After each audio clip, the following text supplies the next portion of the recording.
In our last lesson, we talked about the principle of unjust enrichment under Article 22 of the Civil Code. We also talked about the requisites for the remedy of action in rem verso. We know that the remedy itself requires that the defendant has been enriched and the plaintiff has suffered a loss. The enrichment on the part of the defendant must be without just or legal grounds, and that the plaintiff has no other recourse under contract, quasi-contract, crime, or quasi-delict. In the same lesson, we also discussed the meaning of solutio indebiti.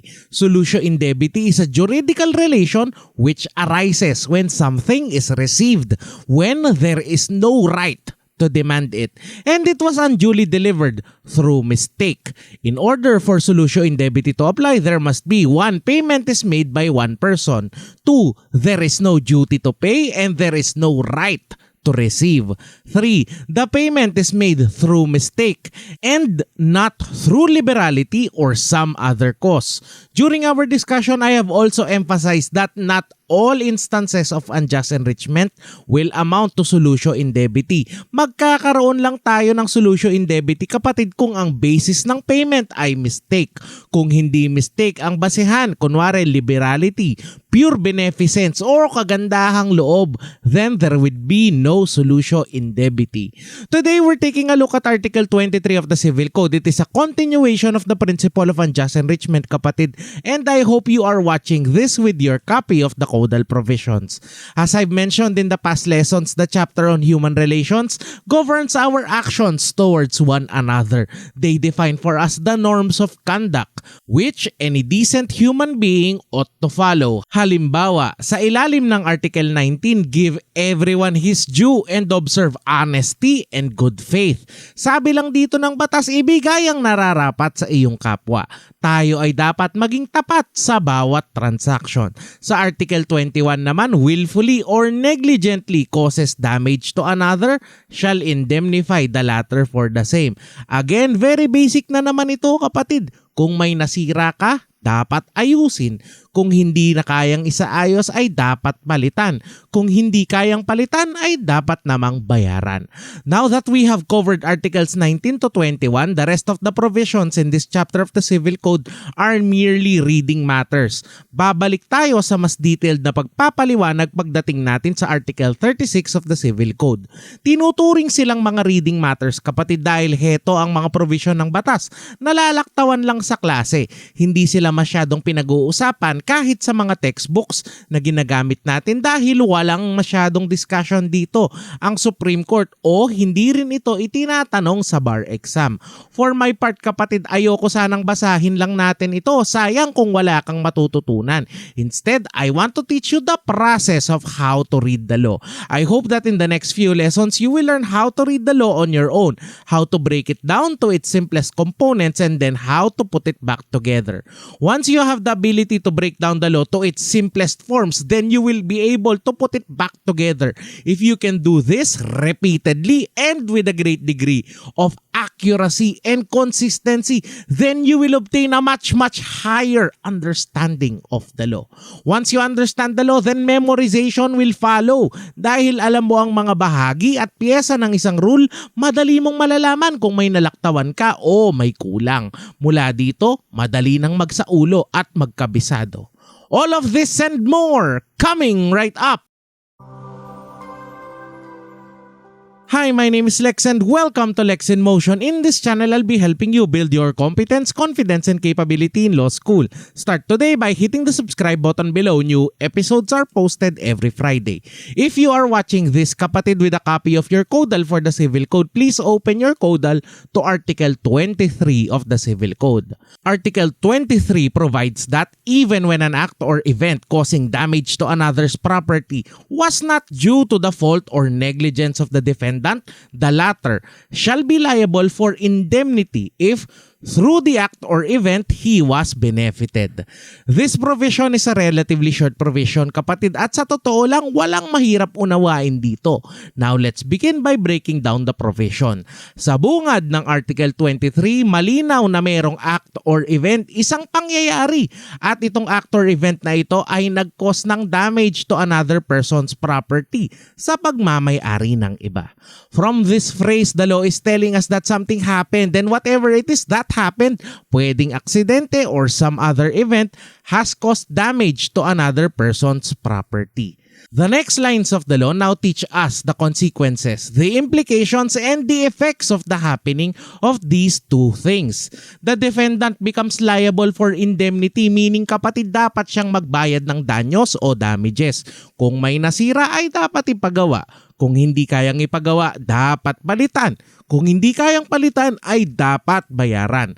I hope kapatid that you are able to follow. Balikan lang natin ang Article 23 at makikita natin na mayroong qualifications ang batas. Una, the law tells us that the defendant is liable for indemnity even if it was not due to his fault or negligence. Meaning mananagot pa rin ang defendant kahit hindi naman niya ito kasalanan o kahit hindi naman ito dahil sa kanyang negligence o kapabayaan. Second qualifier, and I think this is the most important phrase of the law, if through the act or event he was benefited. Kung kahit papano ay nakinabang siya doon sa act or event. If there is one thing you can take away from this lesson, it is this. When you read and analyze the law, always go back to the context of each codal provision. Where the provision is placed or how it is written will tell you a lot about the reason for the law, the intention of those who wrote the law, and how the law should be understood.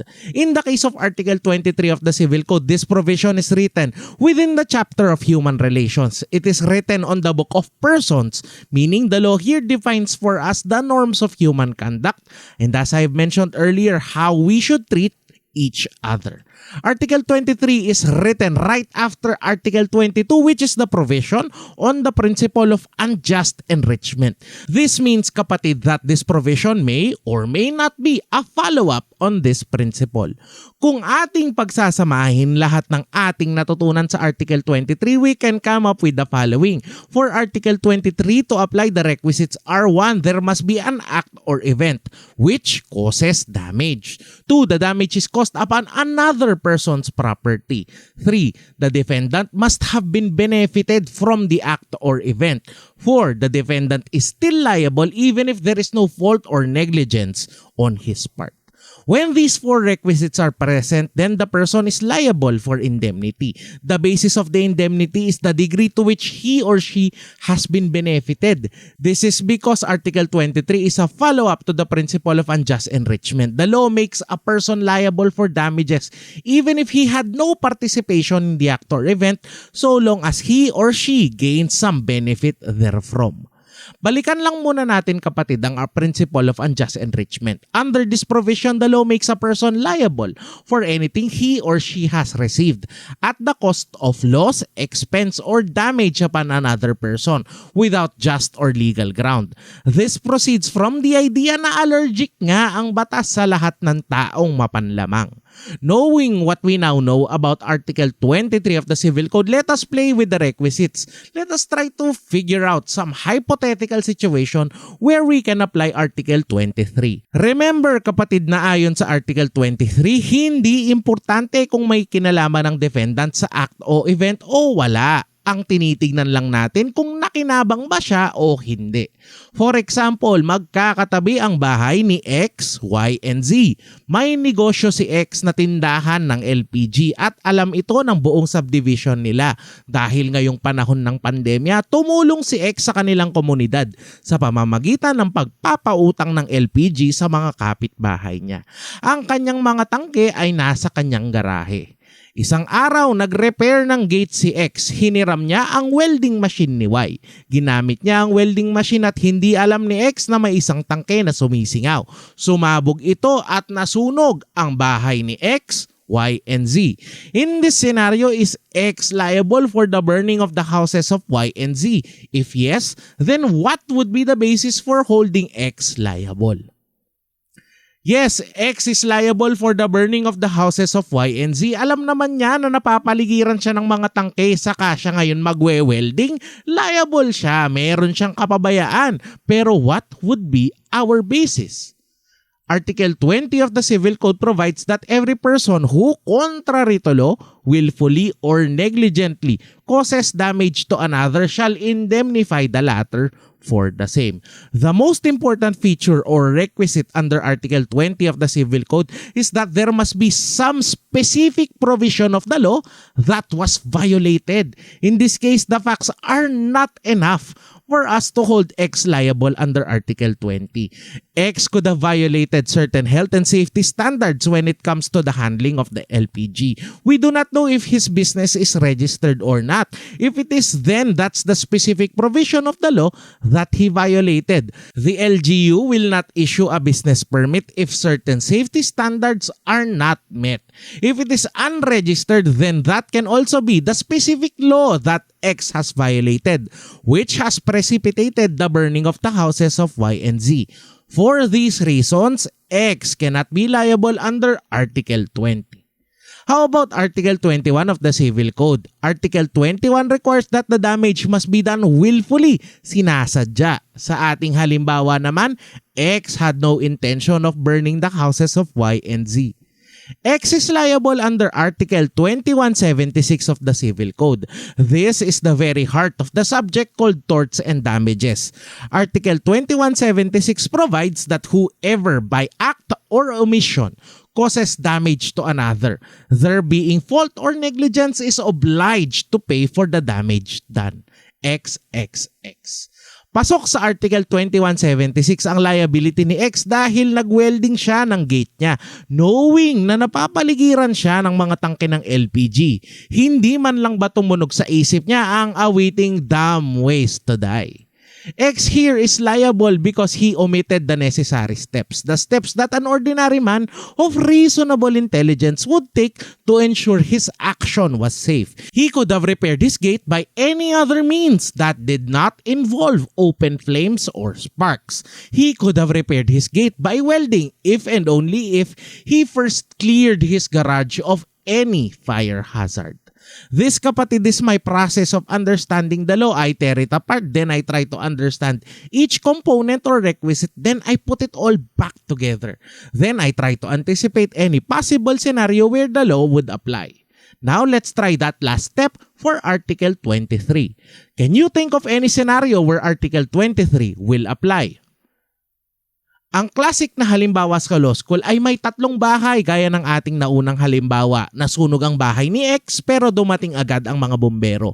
Para mapigilan ng pagkalat ng apoy, binomba ng mga bombero ng tubig ang mga katabing bahay.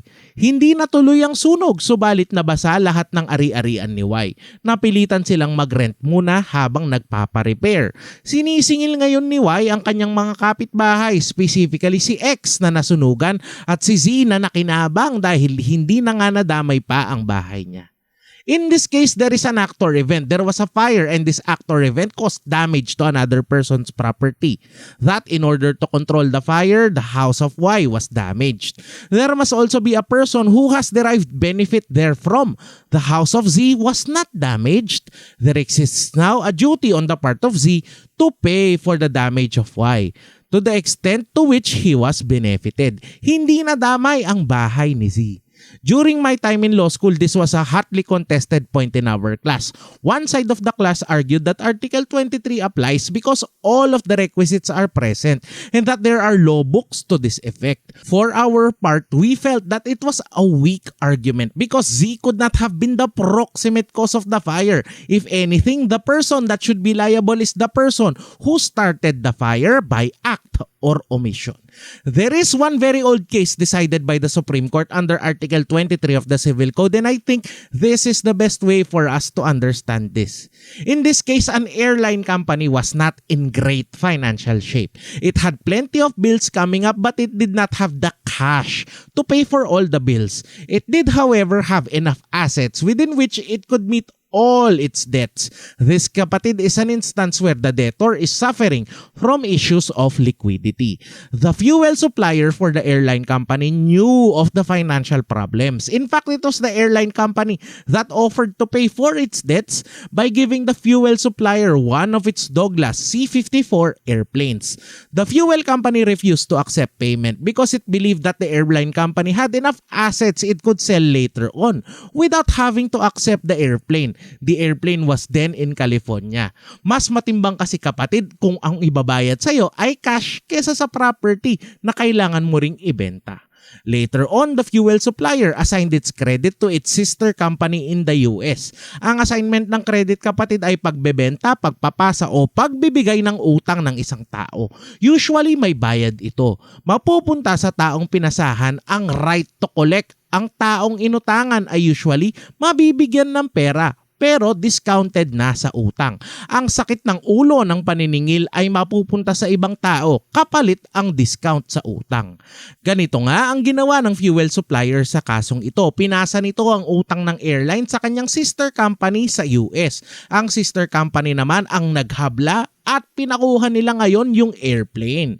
Dumating ang panahon na dapat na mabayaran ng mga taong pinagkakautangan ng airline company. However, not all of them could be paid. Again, I am oversimplifying the facts because of the fault of the fuel supplier.